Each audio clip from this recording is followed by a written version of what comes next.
हाँ student, we are discuss about the equipotential surface. तो equipotential surface का actual में मीनिंग क्या है कि पूरे सरफेस पे कोई भी पोटेंशियल डिफरेंस नहीं होना चाहिए, यानी पोटेंशियल डिफरेंस क्या होना चाहिए, पोटेंशियल डिफरेंस की वैल्यू क्या होनी चाहिए, 0 होनी चाहिए। अब मैंने यहाँ पे डिफरेंट कंडीशन ली हैं और फर्स्ट कंडीशन देखो, फर्स्ट आपका लिया है due to the positive charge, तो ये मैंने पॉजिटिव चार्ज लिया है, ठीक है। अब पॉजिटिव चार्ज का मतलब क्या है कि electric field line outward direction में, रेडियल डायरेक्शन में आएंगी, ठीक है। अब अपन है इसका 3D व्यू लें तो क्या होगा, ये जो पॉजिटिव चार्ज है इससे कोसेंट्रिक जो स्फीयर बनेंगे वो आएगा इक्विपोटेंशियल सरफेस। मैंने सर्कल नहीं बोला है, कोसेंट्रिक स्फीयर बोला है। यदि अपन इसका 2D व्यू देखेंगे तब तो क्या आएगा, कोसेंट्रिक सर्कल।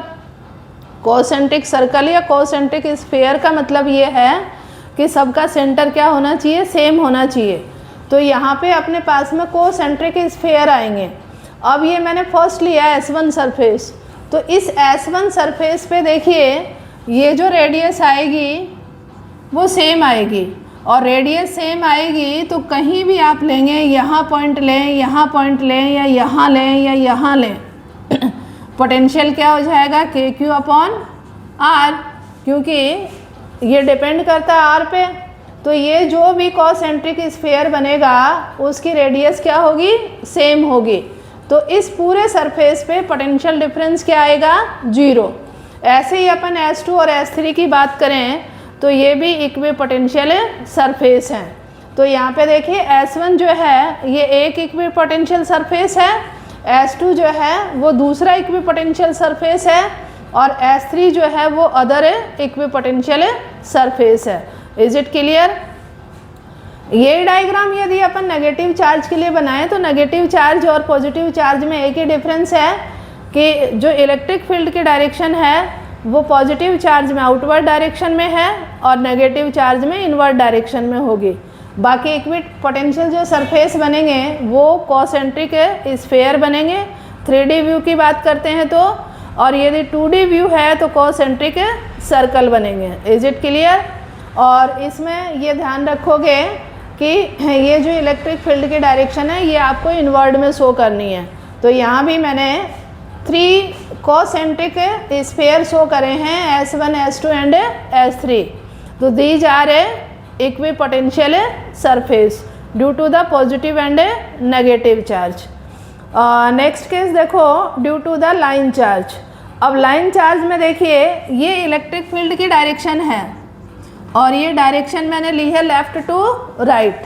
दैट मीन्स यहाँ पे कोई भी पॉजिटिव लाइन चार्ज है जिसकी वजह से इलेक्ट्रिक फील्ड बनेगा। और यूनिफॉर्म की अपन बात करें तो ये जो इलेक्ट्रिक लाइन होंगी ये सेम डिस्टेंस पे डिस्ट्रीब्यूटेड होंगी। अब यदि इसका इक्विपोटेंशियल सरफेस अपन लेते हैं तो ये क्या बनेंगे, ये पैरेलल में रखे हुए सरफेस हैं, ठीक है। यहाँ पे अपने पास में लाइन चार्ज की वजह से जो इलेक्ट्रिक फील्ड की वैल्यू आती है वो लैम्डा की फॉर्म में आती है। तो ये एक इक्विपोटेंशियल सरफेस बनेगा, ये दूसरा बनेगा और ये तीसरा बनेगा। ये डिपेंड किस पे करेगा, ये यहाँ से डिस्टेंस पे, ठीक है। तो ये एक इक्विपोटेंशियल सरफेस है, ये दूसरा है और ये तीसरा है। तो ये अपने पास में आएंगे पैरेलल है प्लेन शीट की फॉर्म में। Is it clear? अब अपन है नेक्स्ट कंडीशन ले रहे हैं due to the like charge. तो लाइक चार्ज दैट मीन्स या तो दोनों पॉजिटिव पॉजिटिव हैं या दोनों नेगेटिव नेगेटिव हैं। तो इस पे कई बार MCQ क्वेश्चन डायग्रामेटिक पूछा गया है आपको, ठीक है। डायग्राम के थ्रू ही क्वेश्चन पूछा गया है।